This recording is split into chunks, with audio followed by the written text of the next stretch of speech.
Hello, welcome to Twin Killing Podcast, where twins are killed every week. You can't prove otherwise. I'll do an improv warm up to get the juices flowing. Usually I don't say the title first, but whatever. Uh, teach you the I'm gonna change of pace. I'm gonna try to teach you the basics of musical improv. Oh boy. Uh, Me. So there's a lot of variants of games you could try. Do the most basic version. Please. The game that it's a game that doesn't exist called Good Rap. And the way this works is you think of a word you want to rhyme with, but then you make that word go second in a couplet. It's a trick they do in musical theater all the time, where it's like the audience thinks you're clever because you said the thing you were gonna say with a setup rhyme in the first line. And while you're percolating what your word might be, I'll give you an example that like I got. Well, you can do whatever you can do a word you thought of or whatever, but give me a word that is fairly easy to rhyme. Uh, Clock. Is that easy enough? Walk, Clock. clock. Okay. Uh, I gotta go on my boat down on the dock. Gotta set an alarm on my clock. Hey, There you go. DJ Jason, coming at you. Easier if I gave you a word, or be easier if you thought of one. Just give me one. Okay. Uh, okay. Here's a good one for like building the story of a song. So, farm. I treat animals well. I mean them no harm. Milking a cow or petting a goat on my farm. That was good. If I gave a retro note on your writing, you just say milking a cow and use that to build in the farm instead of shoving in another example. I Real, pet my goats. I know, but Goats need petting. it's more the sentential logic of the You see line. those screaming goats? They scream because they're not getting petted enough. The worst commercial ever. What's that? What's that commercial for? Oh, that's Allstate because oh, well, you gotta do research, like research your neighbors. Who buys a house and doesn't know their neighbor has a full goat farm in the back? They do that goat yelling that sounds like people. I'm convinced it's not just goats. Yeah, there's probably a term for that where it's like, because there is real goat scream that's kind of like that, but then they probably use humans. Call it what's his name? Bill Hader, because there's a lot of voice actors who do that kind of stuff where they get paid to impersonate animals. So most of the time it's used for benevolent, like just sounds like an animal, but maybe you get an actor who's more overzealous. Right, Yeah. but there's been famous YouTube videos, whatnot, of famous screaming goats or whatever, and then Okay, even if it even existed for realsies, I don't need to hear it every 2 minutes on YouTube. But whatever. I'm just saying that. So any goat you see on TV or movies that's quote unquote screaming, oh, that goat must be actually screaming because that's what goats do. I saw in a YouTube video, and then but it's very possible it could be fake. Yeah. So, real brief before we go into today's movie, which is quite a doozy, hardly working, more like not working at all. All right. Anyway. So we're like, work on your material, Jerry. I've been dead for several years now. Complained by Jerry's. Uh, well, I don't have any quote unquote news or things you've been watching. Not much for new stuff. I'm watching The Muppet Show on Disney Plus. It's very good. And new Botchamania on YouTube. It's a good show. Oh, And, thanks for letting me know. I actually I need to rely on you for when Botchamania is because I'm not as good as keeping up with my YouTube updates. anything else you've been watching? Uh, it's gonna be a hard watch, but I'm gonna watch it because I watch every Marvel thing. Ironheart came out ye Hmm. yesterday or the day before, Tuesday I I, think it was. I will also watch that at some point, probably like one episode at a time, slowly. But yeah, You should watch them 3 episodes at a time because that's what they're doing. They're I it's I like they don't know I only watch one episode a week. bad idea. It was a bad idea. They're trying to cram it in before Fantastic Four comes out. And I saw, I mean, MCU gets a lot of backlash reviews, especially the TV ones, but I saw a bad review for that. But who knows if it's true or not? Yeah. I wasn't. I'm partway through the first episode. I'm not too impressed. Well, no, I haven't seen it, so moving on. Sorry, I just also caught up on Poker Face except for today's episode. Solid show. Is it better than Columbo? Do you even know There's, have a comparison to Columbo? I watched an episode of Columbo on some random TV channel, and it doesn't. I don't think it holds up super great today. But I Huh. do think it's better than Columbo. I feel like there's two camps on Columbo. One, people who are obsessed with Columbo and think it's the greatest thing ever, and two, people who don't know what Columbo is or have never watched it. So it's like it's Well, I'm somewhere in the middle where I was like, this is a solid detective show. George Hamilton played the bad guy in the episode I saw. I saw one with Roddy McDowell. I don't know what that means. Okay. I guess no better segue than Roddy McDowell talking about another. Actually, Jerry Lewis is pretty tall. I was gonna make a short joke, but because Roddy McDowell's pretty short, but He's definitely shorter than Dean Martin, but I wouldn't call him a short. I don't think of him as a short guy. speaking of Dean Martin, He's probably average. speaking of Dean Martin, I'm gonna keep this segue until it lands. All right.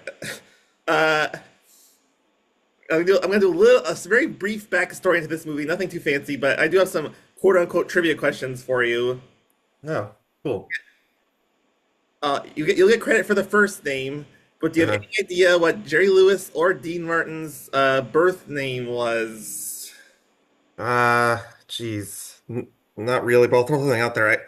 I probably heard this fun fact. Dean Martin's That's makes a lot of sense. Jerry Lewis does not. it's like Dean Martin's is like Don What's Italian for Don? Dino Yes, like the Flintstones. Yes. because people call him Dino too. But I thought it was like, oh, it's DEN-O, like you call, hey, Daddy O, hey, Dino. Well, But yeah. You probably got to tell both spellings. I don't know if you Jerry got. doesn't make sense, huh? So, based on his background, Dino Paul Crachetti is Dean Martin's name, just to be complete about it. But go ahead. Yes. uh, Ezekiel or something, because he's Jewish, right? I mean, Yeah. It's more because his first name is also common, so it's kind of weird he chose Jerry and not his first name. Tom. Joseph Levitch. Hmm. I'm sure there's a reason that Wikipedia has. It's supposed Jerry is on its face, a sillier name than Joseph. Or let's see. is that an old-timey thing? That Jerry used to be short for a nickname for Joseph or something? So in his biography, he claims uh, there was a mix-up with his name, and people thought his name was Jerome. Mm, Apparently, Wikipedia is like no alternate explanation, but that could be wrong. I might as well be Jerry then. Anytime you go to the Jewish thing, I start thinking Jerry Seinfeld, but you know, Jerry, why wouldn't anyone like your movie? His mother, but anyway, Jerry Seinfeld's mother. Yeah, I I, got it, but I think our viewers probably needed the clarification. I'm making noises more often, but it works very appropriately for a Jerry Lewis episode. Uh, so more okay. This is the weirdest trivia, but it's hard to form as a question. But in the 50s, Martin and Lewis were very popular. Yep.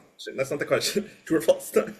uh, there was a knockoff Martin and Lewis duo in a cheap 50s horror movie called Blank Meets a Blank. The first blank is a famous actor, The second blank is an animal with a modifying adjective. And yes, this movie featured a two impersonators. The Jerry Lewis impersonator is really annoying and hard to understand. Kirk Douglas meets a crazy cheetah. Nailed it.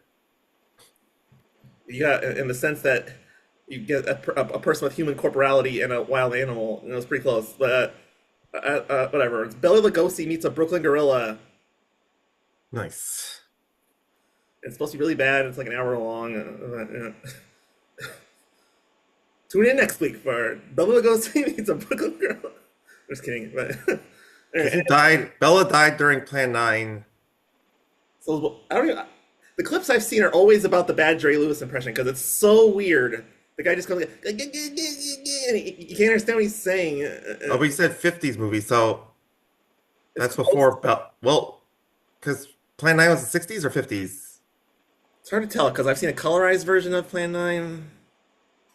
Plan 9 from outer I mean, space. it's got to be before because he literally died while filming Plan 9, right? So, I mean, Yeah, 57, and then now I gotta look up the stupid movie. Bela Lugosi meets a 52, 52 and 57. So he was not doing well in either movie, but he died. He was dying during the Plan 9. But, yeah, hooked yeah. on heroin or morphine as as shown at Edwood. Yes, I love the morphine. Yeah. Makes me go sleepy. Probably, that's probably true. Oh man, hilarious. I was tortured by a lot of personal demons. Anyway, so the last trivia question sort of leads into why I want to do a backstory of this movie. Because there's not much backstory. Jerry Lewis is very famous, and then he made it this movie. But Jerry Lewis was in a quasi-retirement slash awkward phase due to what famous 1974 never released movie? Well, I looked through his filmography, so I know this one. Say It's it. the day the clown died. Cried. Cried. Yeah, That makes more actually, sense. it's weird because on YouTube there was a recreation using like the little scenes they could find. That felt like really good. Like it was like just on an artistic level, very like complex with a lot of emotional acting and stuff. But yeah, yeah, Put a lot of effort into it, so yeah. So long story short, it wasn't just because of that movie, but a lot of it was. He had a lot of personal problems. I'm sure he was also overcoming his pill addiction. I think that was the time period. And then decided to make a comeback almost 10 years after making a movie with a little film called Hardly Working. yeah. So you had never heard of this movie before I picked it, or had you? I think I think we saw I watched a bunch of YouTube videos with you. I think during one of them, I don't remember what the topic of the thing was. They showed a couple clips from it. It might have been actually a different Jerry Lewis movie now that I think about it. But no, sorry. I was gonna say no, I haven't heard it before. All right. So I did extra research on this movie. Part of the reason I wanted to pick it is because I saw also on YouTube an old Siskel and Ebert episode where Ebert was like, really pushing his I don't know what you call it. There has to be a term for angry, negative Roger Ebert reviews. That's practically what his brand is built upon. But he really didn't like this movie, so I found his old review from the Chicago Sun Times or whatever it is. I actually found it too, but yeah. Yeah, yeah. So some highlights are uh, he went on a Today Show, Jerry Lewis did, with Gene Shalit, and he told Gene Shalit like, "I bet you didn't like this movie because being all like snide, like critics don't get it." And Gene Shalit told him, "I haven't seen it yet," and Roger Ebert thought that was clever, and kind of is. And then there's a lot of. I recommend finding it, listeners. I guess if you want to read it because real written. But the part I really identified with was he said that Jerry Lewis has a hard time directing comedic timing in its purest sense.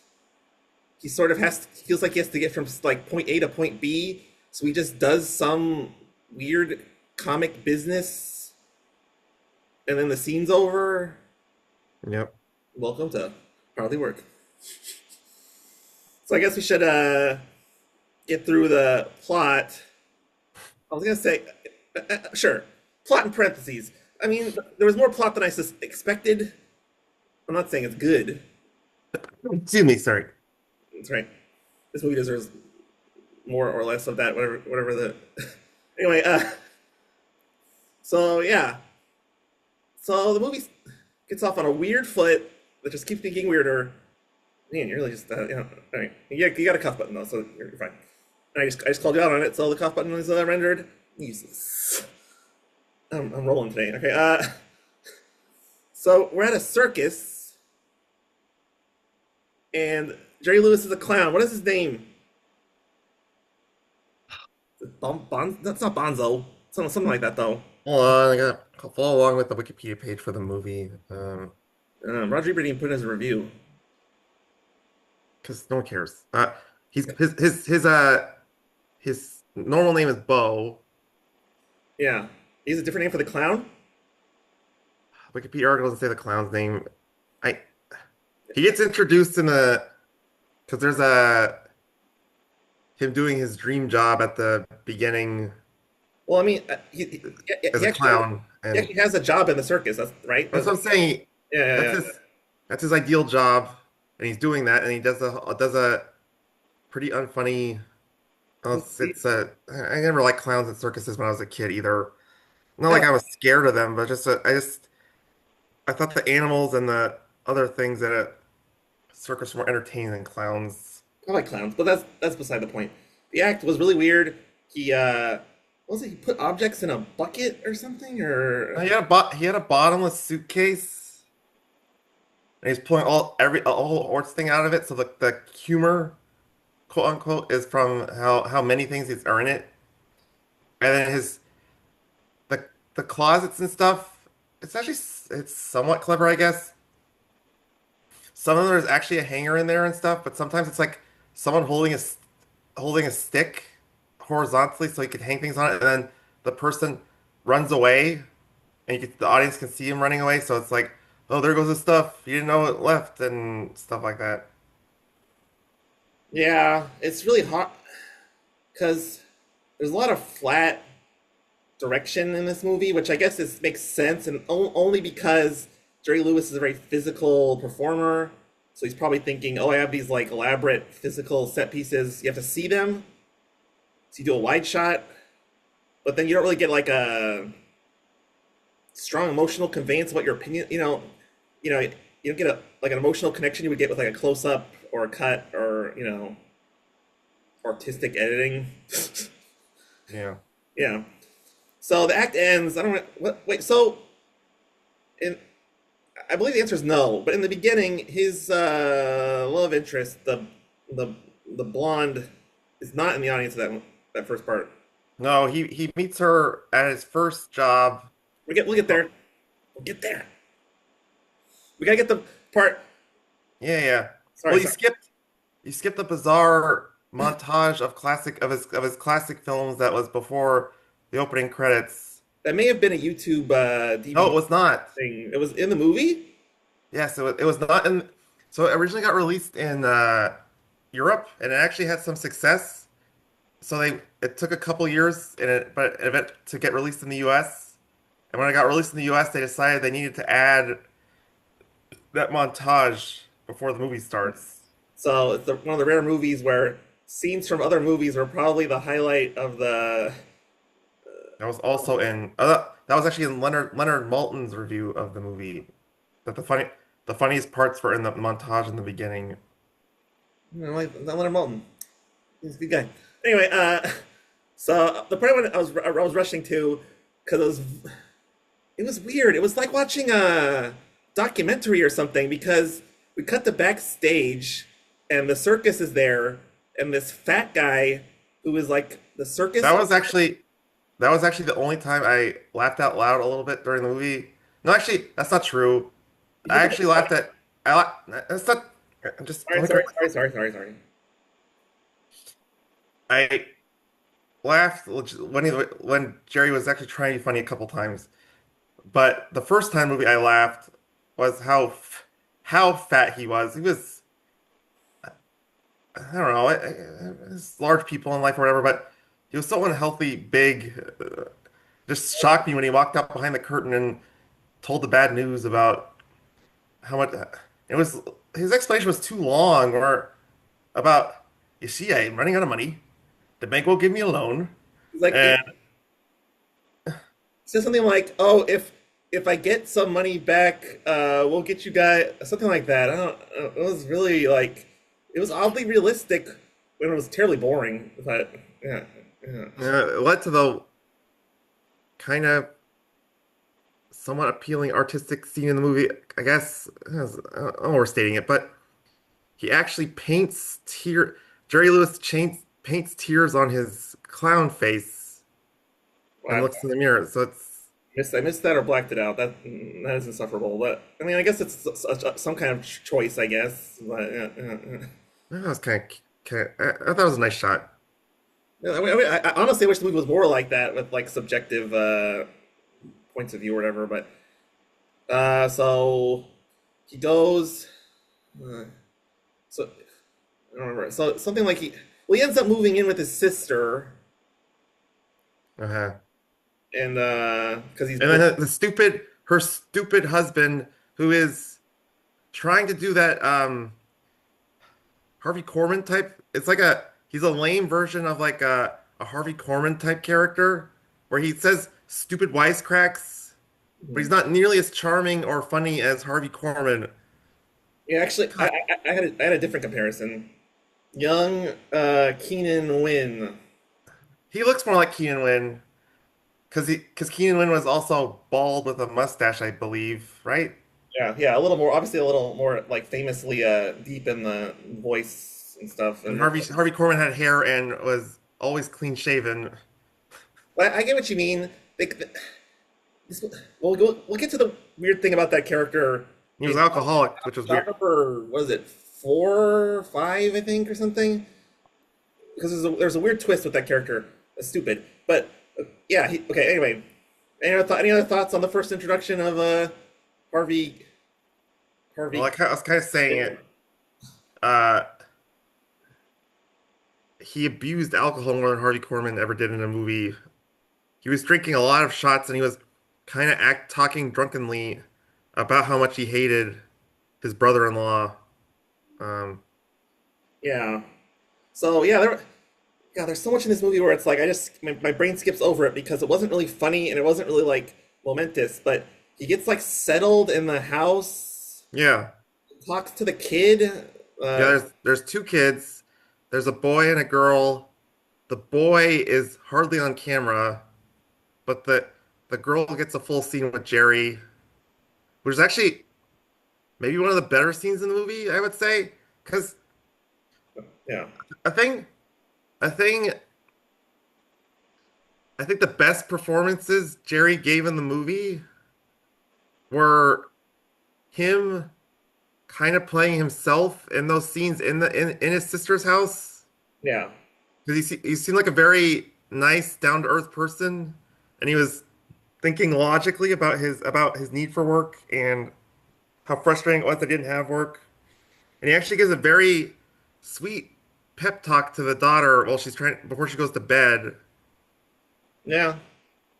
That's actually a point I wanted to make about this movie in general because you're talking about he's playing himself. I felt like this was a weird version of the Jerry Lewis comic persona because even when he's funny, he talks a lot more like the Jerry Lewis I know from like interviews and stuff. And kind of almost like King of Comedy. I mean, Yeah, King of Comedy's more playing up being a jerk a little bit because he's a talk show host that doesn't have time for anyone, kind of. But there is sort of like a undercurrent of jerkiness, which we'll get into, I guess, due to the like struggles he has at work and stuff. I don't know, whatever.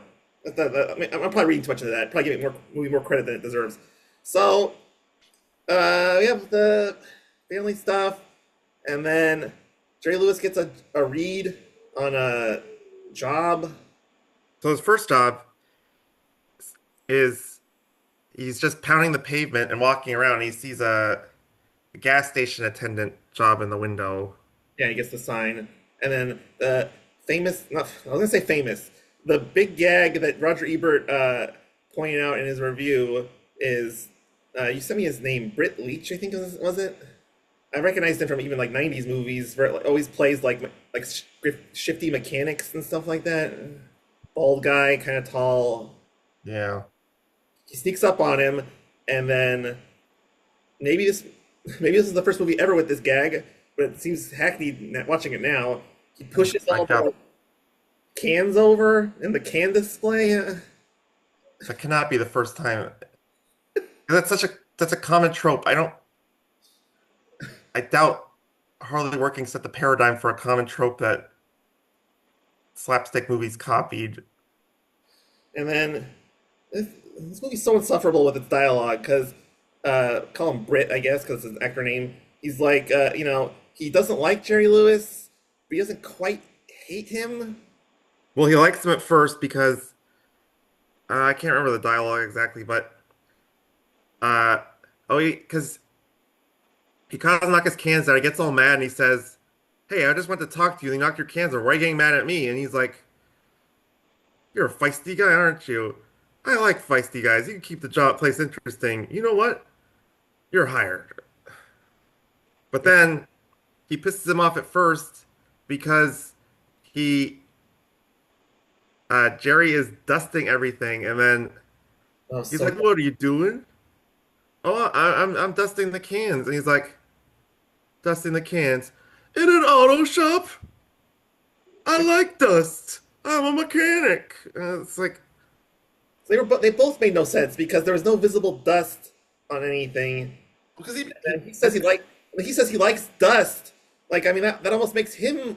If I was evaluating a sketch for a sketch company or whatever, that's almost a comedic premise. Is the guy likes dust in his store? I guess he's trying to put on an affect of like, oh, it's like a tough guy thing or something, but it's so rushed. Anyway, we get to the I don't know. Keep acting like we get to the big thing. There's no big things in this movie, just the things that happen. But he's like not really a mechanic, like he's a gas. gas station. He's a gas station attendant helper. Yeah, So, and especially in the olden days, it's less common now. Although I guess they could still do it now. not California. A lot of still are semi mechanics. They look at your tires, look at your uh what blanket, what do you your make sure your Oil, gas, obviously, windshield fluid. I mean, there's lots of options, but the thing in your car that overheats can overheat heat in your hood. What's it called? the engine. Yeah, I guess it's engine overheating. I mean, I'm sure there's technically coolant fluid and stuff, but this is not a car show. Get out of So here. definitely wouldn't be good host for that type of show. So he gets a very important client.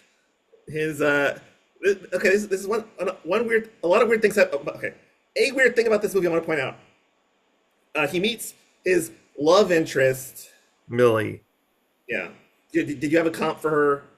So, celebrity she looked like or anything? Uh, she's like a 40-year-old pretty blonde woman.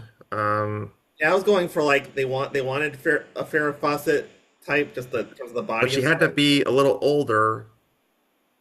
She was still too young for the job of having sex with Jerry She Lewis. looked like she looked like a mom, and she had a kid. That was my problem. Not problem, but weird to me is they they introduced her and her kid, and Yeah. the kid's role in the movie is just like non-existent. There's no like he He's bonds with the kid he's or quote unquote comic relief because he sticks his tongue out at Jerry Lewis and rolls his eyes and, "Oh, Mom, what are you hanging with this loser? Oh, oh." That's his entire role in the movie. it's being recorded. All right, I was like, "Bleh," as much as I want. all right. Jesus Christ. Okay, so this is really the meat of the movie. Is as Roger Ebert describes it, comic business to get you through the shot, but it's not particularly funny Yeah. because it's like she's like, "Oh, can you put gas in my car and check the engine and fill the tires?" So he goes to get the gas tank, but it's too short. And then he starts to fill the tire and forgets about it. Then he lifts the hood. Then he has to move the car. Then he leaves the gas overflowing. Yeah. Hilarious. Yeah. And then this is the one gag that Rodrigo pointed out because he thought it made no sense whatsoever. And I mean, I think it's more lame than nonsensical, like Ebert thinks. But so the gas station owner is all content, not paying attention, and he looks out the window and sees the gas overflowing out of the car. Gas overflowing, the smoke coming from the overheating engine. Tire is about to explode, or it does explode, or whatever. It's basically a World War III outside. Well, then the gas station attendant manually turns and intentionally pushes over the cans. And Roger Ebert's like, "Why does that happen?" And then it's like, and he's like, "That's a symbol for the whole movie." Your thoughts?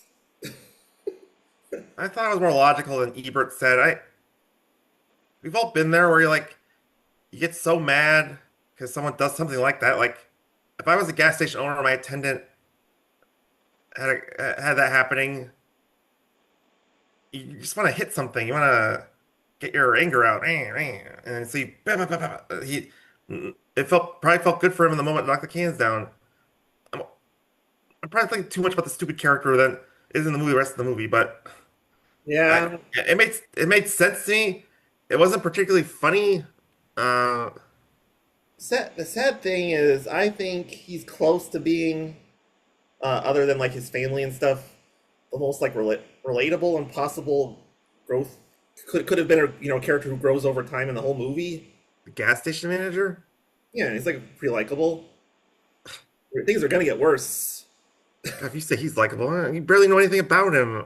No, I just mean he's like fairly well acted, has a place to grow from. At the be negative here and here. We'll get into bad characters in it right now. I, So I hold on. I totally disagree. He's got this weird, angry thing. Every single dialogue he has no depth. but he could, in theory, in a better movie, learn a lesson and become less mean. That's what I'm saying. There's the potential there. Yeah, I guess a lot of characters maybe could learn lessons, but To me, there's a lot of characters who are so two dimensional that they become like almost normal and then just stay normal. But Michael Michael Janover and Jerry Lewis, who are the co-writers of this movie, did not give any character any depth for potential for change. Actually, there's one later on that kind of does. But so we can move on. all right, so Jerry's fired or whatever. Bo is fired. I'm sorry, so different. Anyway, Bo Yeah, is fired, and then his sis. Here's a twist. His sister actually gets a lead on a job, which is multiple briefly mentioned jobs. on a off-camera telephone conversation. Can you remember the jobs in order? So next, well, we're doing them, in order, but the next one is the bartender. Nope. I think there's one right before that. It's the easiest job to forget he has because it's really quick and it's not even close to funny. Well, Say what it is first. he's like a glass mirror and glass factory worker or something. And there's a guy standing there angrily, and then there's a whole bunch of breaking glass sounds. Uh, I mean, And Jerry walks out embarrassingly, and then that's it. And it's behind a wall, all the noise. It is a cheap movie or whatever, so yeah, but I mean, use sound effects instead of actually breaking glass. He's it's a so cheap clumsy, he broke all the glass. it's a cheap movie. Cut that scene because I don't even I barely remember it if I remember it at all. I might have been enjoying a crisp, beautiful Mountain Dew, and then might have been distracted. But Uh, I didn't keep track of the order super great, so sure, let's say bartender's next. yeah, because there's an off-camera telephone call, not a great scene The where montage. where the Yeah. sister's like, a job? Oh yeah, he's a great bartender. Cut to a apparently naked strip club. They're not naked I thought because I don't know. Maybe my imagination is too decrepit, but that's what I I have thought. evidence. I mean, there's an end credit scene where he does it, but skipping to the end credits, well, which we'll get to at the end, I guess. But he, they have some repeats of scenes from movies, and they have like extended shots from his jobs and stuff. Yeah. And one of them is at the strip club slash dancing bar or whatever, and he hugs one of the legs of one of the girls. Well, that's the gag in the movie. Right. And he hugs her and she crouches down enough and so maybe they're topless, but she has underwear on. Or maybe they were cheating naked. Well, fine, they're cheating naked, but one in the end credit scene had underwear on, okay? No, but it's like if you want to say in the movie Okay. universe that the actress is naked, you just shoot her in an angle where you don't have to I show her. just told you it's on film that one of them has underwear on, so they probably all have underwear on. Arguing different things. Now I feel like you could claim that she's naked, even if she's not actually naked in real life. But they show underwear in the end credits. But in movie editing, what you see on the screen is what you see. You Right, see bare thigh with nothing else. right. But then in the end credits you see underwear, so That's a blooper. That's the blooper reel stuff. I you think. said Okay, you let off this conversation said you don't know they could be naked, and I told you this they're no, underwear in the end credits. we're each entitled to our opinion. So I'm just gonna state mine once, and we can move on from this. But Not I an opinion. I think. saw it on a fucking Oh my screen. God! Let me finish, Marcus. I think they are claiming she was naked and having her keep her panties on for decency and to make it easier to shoot. That's my opinion. There you go. That was worth So, arguing about. Moving on.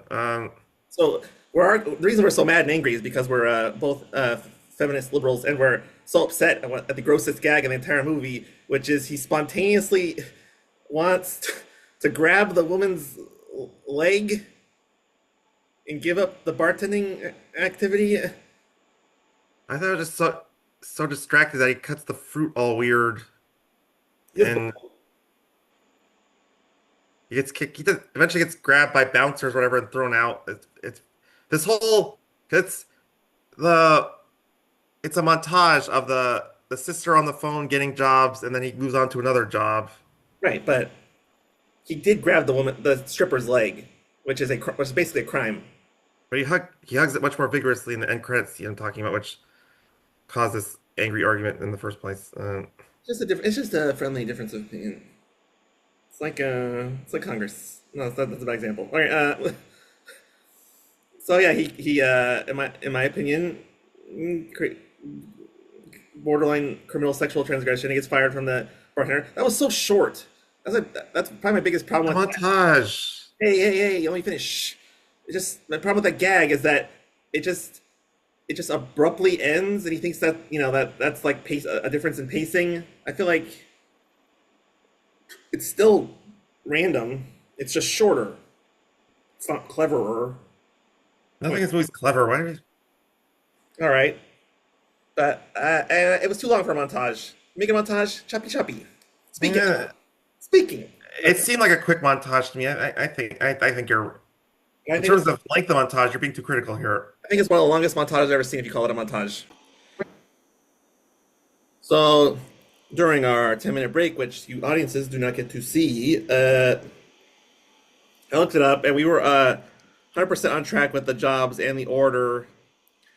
I had some brilliant transition from the dancing to the next job. This is probably the main reason why this movie's never been properly redistributed. It's on the freaking poster for Christ's sakes too. It's awful. I was gonna perfect comic segue for me to go into the impression, but I'm not gonna, No, not gonna do it. I'm not gonna do it.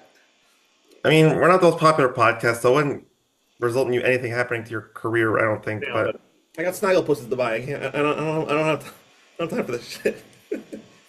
So yeah. Oh wait, we actually skipped one.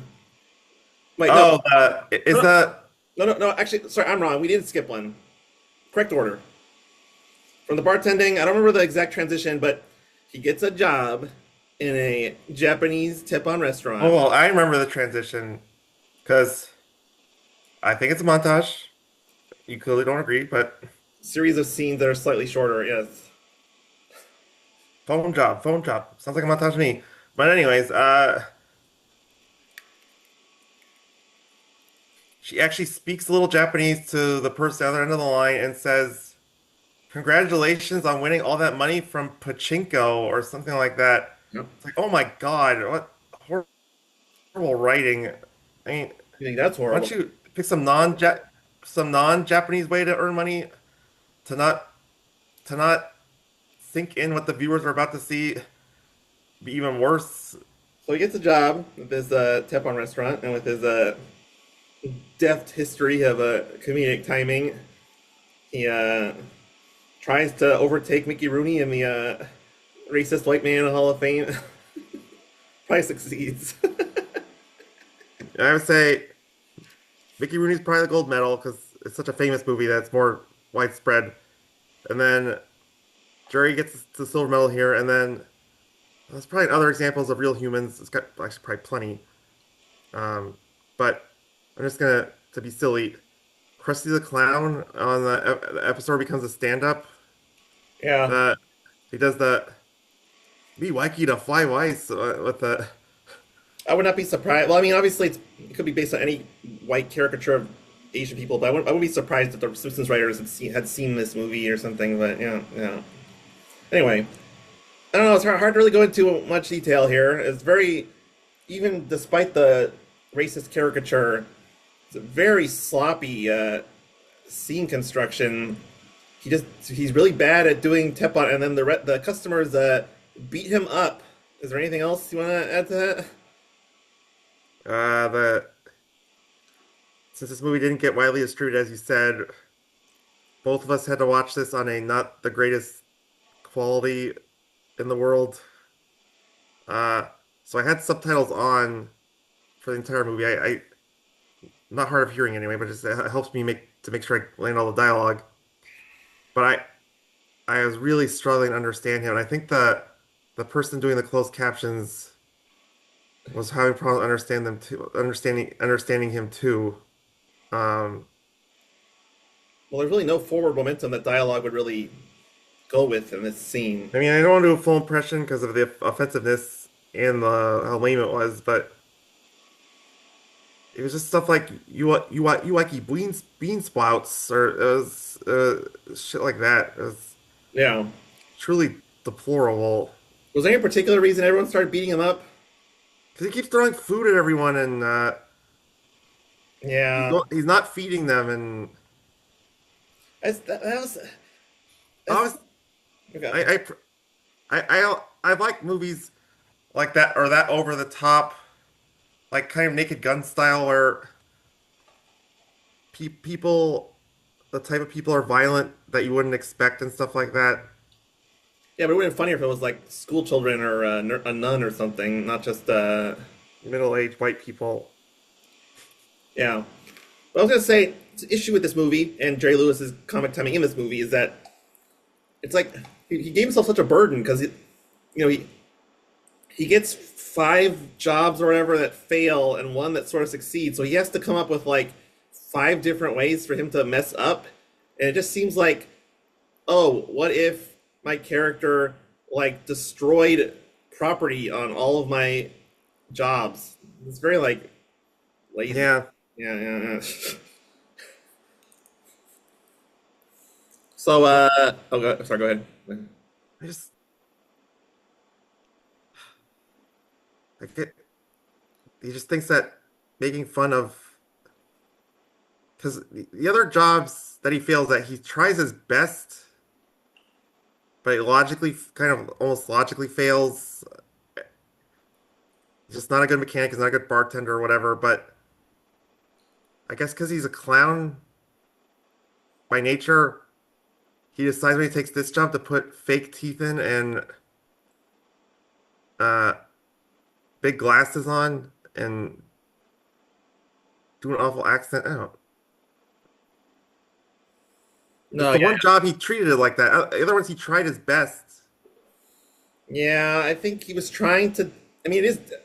I guess it's good to be different, but not in not in that way. And then, yeah. So shockingly, he does not have a career at Benihana's when that business starts or whatever. Even the rest of the movie wasn't him doing a terrible accent as a Japanese accent as a Teflon chef. Honestly, in a morbid way, that sounds more interesting than this movie, but that's a fun topic. Okay, so he gets another job before the quote unquote big job that I think ruins the movie, but we can debate that in a second. Uh, he gets. How long was this scene feel like to you? Because it felt like it was interminable. How much setup there was. He's working in a like a gift shop for antiquities or something. And the lady's like, I want this. He's like, oh, yes, of course, right over here. He's like, I want this. Oh, It yes, of was, course, right over here. it didn't feel long at all. It actually, Felt this is so by far my slow. this is by far my favorite job of his in the whole movie. Wow. Wait. Okay. Uh, you talk. I'll think of what I think my favorite job is. Because the gag in this one took me by surprise, and I actually laughed when the punchline came through. You That you thought the porthole somehow having water coming out was funny? I did not expect that. I guess you automatically said poor hole, so there's likely to be water behind it. No, it just didn't make sense. That's kind. Oh my God, you never liked a comedy movie that didn't make that had a thing that happened that didn't make sense. I don't know. It just the way they filmed it wasn't the funniest way to film it either. It seemed like overly. I don't know. It was just I don't know. It just didn't connect with me. It was. In theory, you're I right. appreciate I appreciate the randomness more than you do because uh he and the woman get doused with water. It's like fire hose level strength, Yeah, it was a lot of water. and then he says something like, "Did you see that?" It makes no sense that I found it funny. And Yeah. I think I think if the movie took more left turns like this, where Mm-hmm. gags were the lines weren't as expected and random like that, I think I would have found it funnier because it would have been more like an experimental film than predictable lame humor like knocking over cans and look at me, I'm Japanese. Look at me, I'm Japanese. Yeah, I mean, you make a compelling pitch, I suppose. Just for whatever reason, maybe because of the surrounding movie or the way it was shot with like the discoloration on YouTube and stuff, it just felt a little flat to me. But it could be the funniest gag in the movie. I didn't really laugh once at this movie, so So you thought about it. What's your favorite job that he had in the movie? I think we're coming to it, and I'm not that excited about it. So we'll get to it when we get to it. Uh, so now we get to the plot of the movie, I guess. Yeah, Okay, let me because they make you think it's the plot of the movie, and then it sort of just becomes another random job that's just a lot longer. But this is the weird part to me. I want to get your thoughts on this. So, uh, Jerry comes back from another bad job, and then we get like an aside, almost an aside from Harvey Wynn, the guy, the brother-in-law with the mustache. He's I like, have it here. His real actor name is Roger C. Carmel, and his character name is Robert Trent. His Beau's sister is Claire Trent. Um, yeah. okay, so here's my point. So we get this almost aside, like it felt to me almost like a villain, not necessarily monologue, but certainly villain idea. He's like, I know how to fix this, and he picks up the phone and he calls his friend. He's like, yeah, yeah, thanks for doing this for me. Yeah, yeah, yeah. And then the rest of the movie is Jerry Lewis gets a job at the post office and kind of likes it. Like, what the fuck was the point of the brother calling someone? I don't know. He tried it on his own. Well, his sister helped him, I guess, big time. But he, he actually says it's his last chance. So it's a big swing that and they don't explain what he does. I don't know if he's like an exec in the post office. I guess post offices don't have execs since it's a government thing, but whatever. Uh, I guess he goes out on a limb to get him this job, so it's the last job uh they can get him. So you didn't get the vibe before the reveal that this was some kind of like plot to quote unquote get Jerry Lewis a job, but like hide from it or something. You know, like make it a bad outcome for Jerry Lewis or something. Get rid of. It crossed. I thought it was a possibility, but when he goes to the post office, that's clearly not the setup in the movie. Um, Yeah, more long term and a stable job than I think that. my version would be a lot more exciting if you got some like evil job that was like some kind of twist, but instead it's honestly a very banal post office job, a lot of wacky things. But anyway, he gets his interview. You had mentioned you would recognize the actor who plays the old guy who runs the post office. Oh, but wait, real quick. Uh, there's a character who's a city councilman. It's like a bald guy with black hair who's not the post office guy. Remember this? He's like a inspector or something because he does like an audit of Jerry Lewis's post office work. It says city councilman on IMDb, and that's what I remember. But in Okay, any whatever. case, did you recognize that actor? No, he looked like very generic. Veruca Salt's father. Willy Wonka and the Chocolate Factory. What's his actor name? According to this, Leonard Stone. Oh, okay, so he played Ted Mitchell. Yeah, the I don't know. They didn't really need that character because it was the brother-in-law's connection to getting the job. But why couldn't he just called the post office and got a connection that way? It seemed very weird. Well, he because Frank, the guy who hires Jerry or like Bo, and he really hates him. Uh, this Ted Mitchell character is a character to bring in to prove that Jerry could be competent in a 9 to 5 job because he passes his audit. Surprisingly, he passes his audit with flying colors. Yeah. So well, before, because there's something that happens right after the interview I want to get to, but was there anything fun about the interview? There's a later plot twist that's kind of boring with the boss guy at the post office. But any thoughts on the interview? It's not really an interview because he already has the job. He's just laying out the job for him. All right. So now we get to my quote unquote favorite job in the movie, probably because it sounds cool and it's got some visual quote unquote style. This is weird. Because he gets the job at the post office, or at least talks about it, and then he's a DJ in a nightclub. I didn't get that either. I, I thought maybe someone said something about what are you gonna do to celebrate or something, and then No, it's a he's like, job. Yeah, it's hardly working. "That's your favorite job," despite the fact that it had the gag that got repeated 50 billion times in this movie, where there's a big pile of things, and then because he's swapping DJ role with another DJ, I guess, and Yeah, then he starts. he knocks over all the records while Yeah, he's walking out, and then the other DJ has a sourpuss face. That's the joke. I just like the visual styling of the disco club. I didn't like any of these jobs. Well, then I did like when he steps out of the DJ booth and lets the other guy do it after knocking down the records or whatever. I thought it was kind of funny. It's been done before and after, but I thought that dance sequence Yeah, and the fact that when it ends, he's just spinning around on in a circle on one leg planted firm, and he's spinning round and round with the pushing with the other leg. yeah. I thought it was pretty funny. To me, it's not funny. It's like technically interesting, but whatever works, I guess. Well, yeah.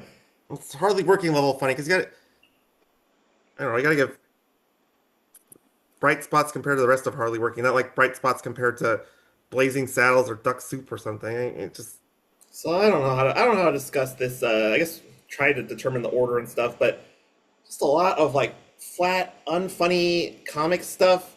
There's like two main things that are supposed to be funny about the post office job that didn't work for me. Obviously, there's like visual gags, like he's trying to deliver mail and he fails, yeah. and then they go ahead. Specifically, like the mailbox will not stay closed no matter what he tries. Yeah, That type of gag. Um, Uh, uh, yeah. a lot of when his his actor and his character name is Steve. Talking about lazy writing. Steve is his appointed person to train him on how to be a mailman. Steve's the like quasi flamboyant sidekick guy, right? Yes, and he has a Wikipedia page, and he has the strongest, other than Jerry Lewis, of course, who's most prolific comedians of all time. He had a lot of comedic background. Might have even been a clown or something. And he has, you could tell he had that kind of energy. Uh, Yeah, kind of excited yeah. for some of Jerry's antics as opposed to getting mad. Um, They like seem to be hinting at like a comedy team, and the yeah. guy could be funny, but it was just so vanilla in the characterization. This whole movie's trying to be too much of a family movie, even though he does work at basically a strip club at one point.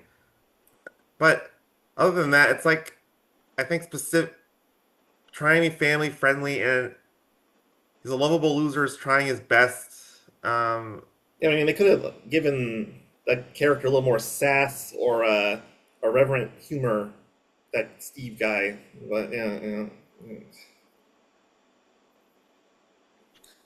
Yeah, well, they used a lot the gag of it's a horrible gag in every movie because it's not funny. It's when someone drives a car is so bad at driving that they constantly stop and start. Yeah,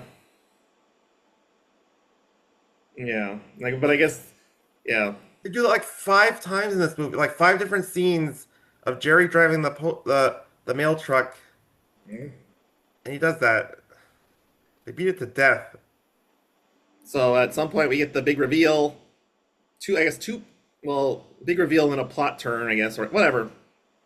Things happen. So, uh, the the love interest is now the daughter of the post office manager guy. Yes, his basically mortal enemy because uh, Frank is the post office manager, and he despises Jerry Lewis, think he's terrible at his job, and he gets him that audit that I was talking about, so he can get him fired because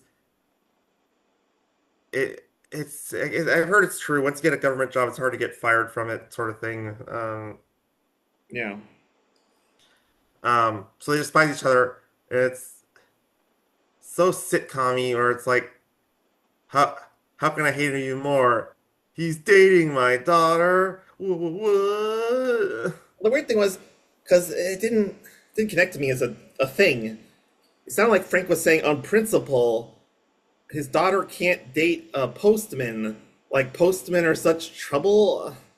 No, he spells out to her very obvious screenwriting that he doesn't like him because he's bad at his job, and he doesn't want her to date him because he's so bad at his job and dumb and whatever.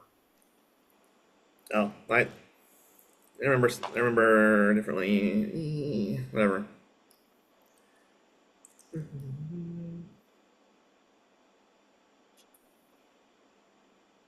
He has a personal beef with Jerry or Bo. Yes, I'm actually right because the love interest tells Bo that her ex-husband was a mail carrier and that Frank had established a rule that she could not date postal workers. I think he used that as an excuse because he hates Jerry. He hates Bo throughout the movie. Well, I read mine on the IMDb page. That's my opinion, so I'm entitled to it. Snaggles. I don't like that. Use a beloved Hanna-Barbera character for your defense.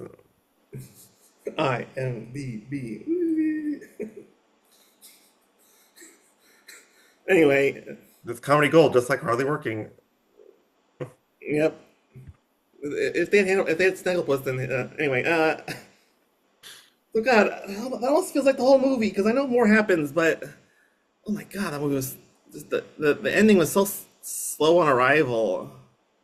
Yeah, it was, so actually, yeah, that was very strange. And actually, in the reading about this movie, it was actually not well made, like well shot and stuff. Yeah, Uh, Jerry Lewis actually kind of it, it's probably more after the fact because how badly it was received and everything.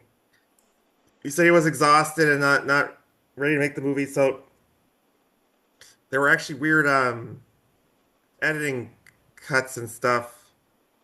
It was really bizarre. In some scene in a house, which is not in the rest of the movie, Steve and Bo are like, "Are you sure you're gonna pull it off?"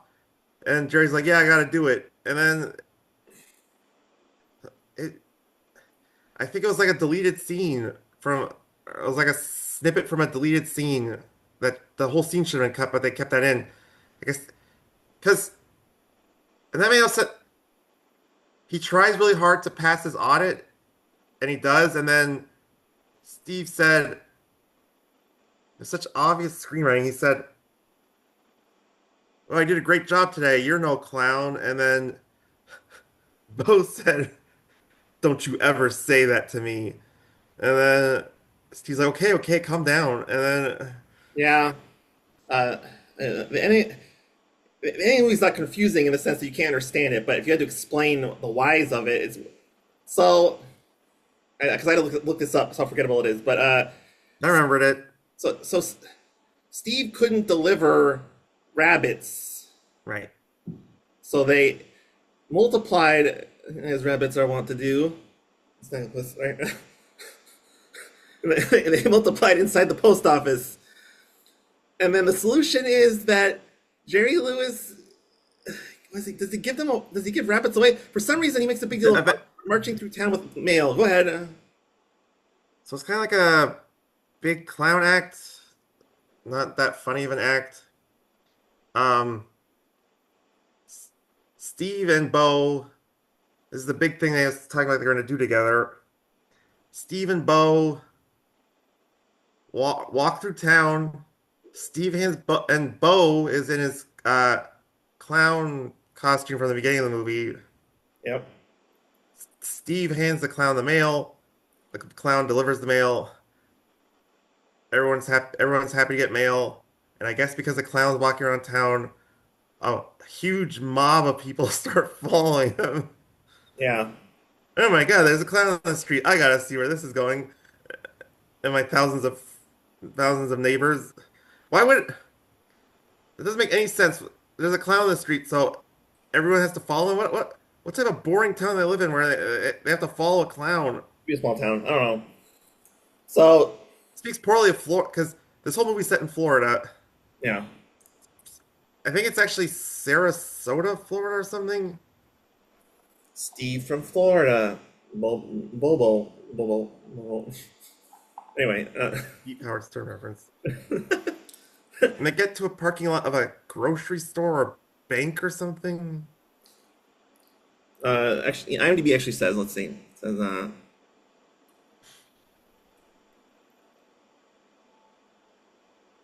I shouldn't say.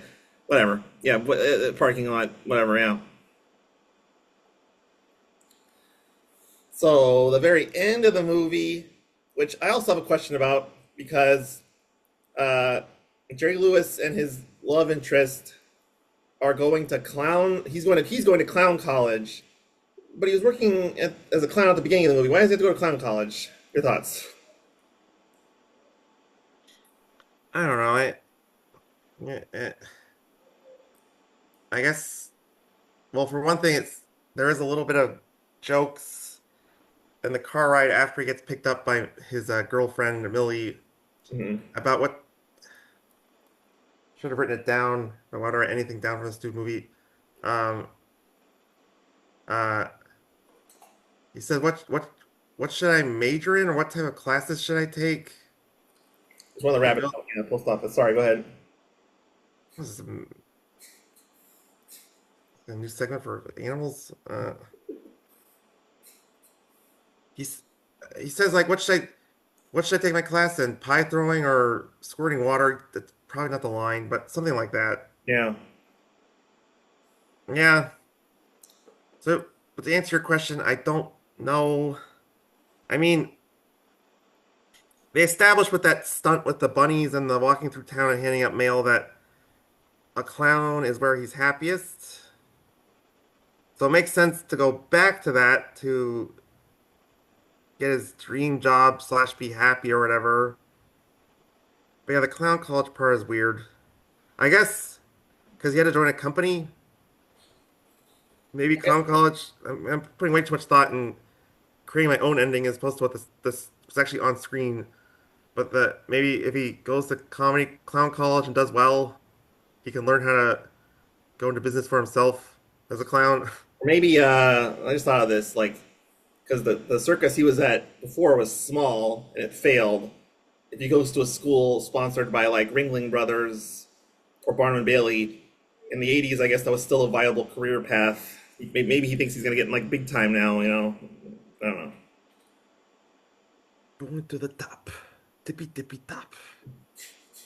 Ooh, Um, right. So that concludes the movie. So aside from the Asian one, because that no need to talk about. What is your least favorite of the careers? boy,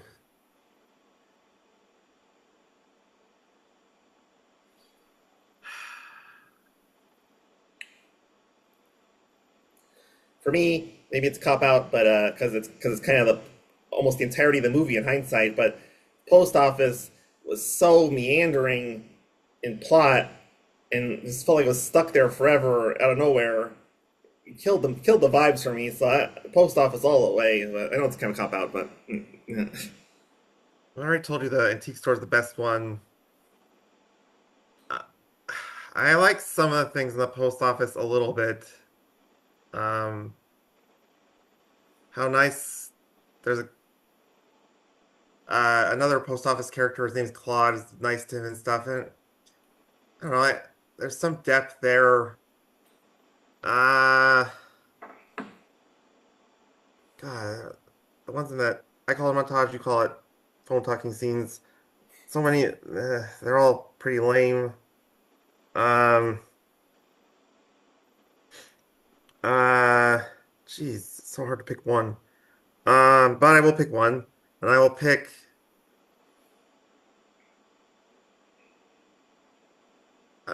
God. Great podcasting here. Uh, Yeah, really, I'll pick. I'll pick the gas station, I guess. it's pretty bad. It kind of had potential too, because this movie is like I think right after The Jerk or right before. Funny you say that because the poster actually says something about it's. Well, the poster says World's funniest funny man is back," in all caps. But then it says Jerry Lewis, and then below Jerry Lewis it says the original Jerk. Wow. I mean, in a sense, he's right. I'm sure he did shit like that way before Steve Martin did. But compared to those scenes in The Jerk, why does he hate these cans? It's like a 10 to 1 entertainment comparison. Yeah, much better, much more creative people involved in that movie. Yeah. I don't know. That writer I never heard of. Pretty good. So, two questions. A, is this the worst movie we reviewed? So basically the sex and the other man line, and how bad is this movie historically, based on movies you've seen or whatever? Try to keep it snappy. It's better at being a slapstick comedy, whatever the hell Sex and the Other Man was. So, no, I think Sex and the Other Man is worse. Uh, Sex and the Other Man definitely gave me more to talk about. That's why I picked it for one of our first movies on this podcast. Um, they're both insufferable in different ways, so they're actually perfectly made for each other in a way. I'll leave it at that. Both, yeah, it's terrible. Uh, all right. Would you recommend this to anyone? And scale out of 1 to 10. I'll let you go first. You'd have to watch it in a setting, and I have watched. This is actually I watched My Name is Bruce in a setting where watched it with a group of people, and it was encouraged to make jokes throughout the movie and talk and stuff. Yeah. I think it's the only way to suffer through this movie.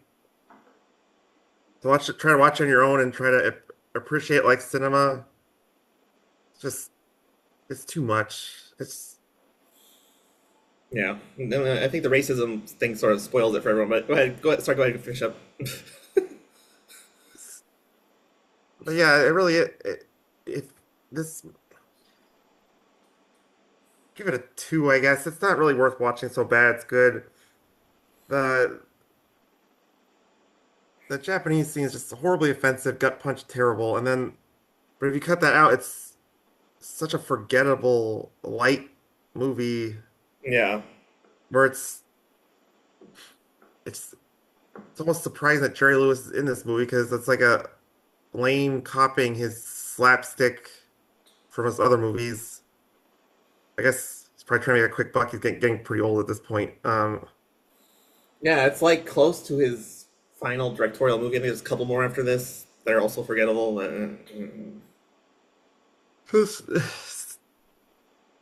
Two, which if I look back on the Sex and the Other Man episode, I probably gave a higher score to that. I don't know if he ranked it or whatever, but so I'm kind of contradicting myself, but it's not worth watching.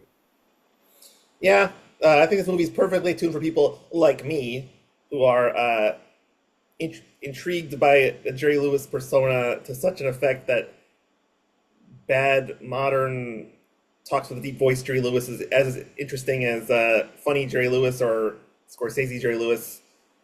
If you're that much of a nerd, it's good for that. I do think it's a great so bad it's good movie. I think there could be a lot of kitsch like Rocky Horror Picture Show of key moments being recreated with props in a movie theater, like I didn't think it was funny, but it was interesting. The porthole with water, or the gas station crap, or just a lot of visceral detail that could be commented on or pointed out and laughed at. And it's good for. I imagine this would be good for like small children with nothing to do. They would just watch this at You could do a lot better. grandparents' house. A movie like Paddington has much better slapsticky comedy, and it's much more well made. It has more heart. Like Paddington, I don't know. Its character probably also likes marmalade jam. I don't know. On a scale of 1 to 10, no one ever gives 0 out of 10. I guess I'll get like 1 out of 10 because it functions as a full length film on a most technical level. But no, it's as a serious comedy film or something to enjoy.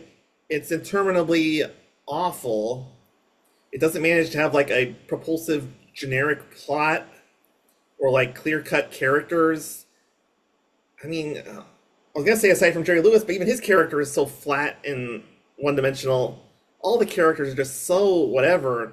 I probably like I mean, I guess I kind of like that, like Jerry's nephew and nieces and his sister, but they're in the movie so infrequently that it's just bizarre on all levels. I definitely agree with Roger Ebert that this is very insulting to Jerry Lewis's legacy. It's probably good no one knows about it. And he logically concluded that it took 2 years for it to get an American release after being made for a reason. Yeah, and I don't like Jerry Lewis's thing that like, oh, critics don't understand comedy. It's the audience. And I feel like critics are the only people who give this movie even a remote chance by trying to derive some kind of auteur meaning out of it because it's not a crowd pleaser. It's the word. It's far from that. That was the other thing I read in the Ebert review. Uh, yeah. So it's probably good to wrap things up and not just me rambling about how we can wrap things up. So any concluding thoughts or things to say? I'll announce my movie for next time if you want. Oh yeah, go ahead. So here's a semi-lame trivia question for you. It's not really trivia, but here we go. Oh boy. So we agree this movie is painful. Oh boy. Yes. What what would help you with your pain? Drugs. A specific type of drug, Heroin. specifically for tooth pain. Novocaine. That's the movie I'm picking for next week. What is that? You didn't see any previews for that when it came out? Jack Quaid plays a guy who can't feel pain. This is gonna be fun. Maybe watch this crap. So I guess touche. You, I mean, you get what you deserve. watching action movies I don't want to watch. It's gonna be emotional. Could have picked a 1001 Movies Before You Die movie again, right? I decided not to do that because I don't want to just pick dramas. Parting thought for until next week. What if instead of rabbits, it was two snagglepusses in the post office? What do you think? Well, it'd probably just be two snagglepusses because I don't think they would mate and make more snagglepusses. You don't know how we procreate sexually, even. They'd just be what making wisecracks. Novocaine. So I'll need some before that review. That's on Paramount Plus. All right, and with that, until next week. Remember, if you see a twin, you gotta kill him. That's the Oh yeah, rule. go Dodgers. 6-0 against the Rockies. M Get E my broom out. Mets won today, and we're good. So also, yes. Got my broom out. Got my broom. Got my broom. 6-0 against the Rockies. Got my broom. Got my broom. Sweep, sweep, sweep, sweep, sweep. It's the Rockies. Wow, Sweep, big sweep, deal. sweep, sweep, sweep. Big deal. Big deal. Well, they didn't lose the game. Yeah, Mets won today. Okay, get them back. Get them back. See you next time on Twin Killing. See ya. Wouldn't want to be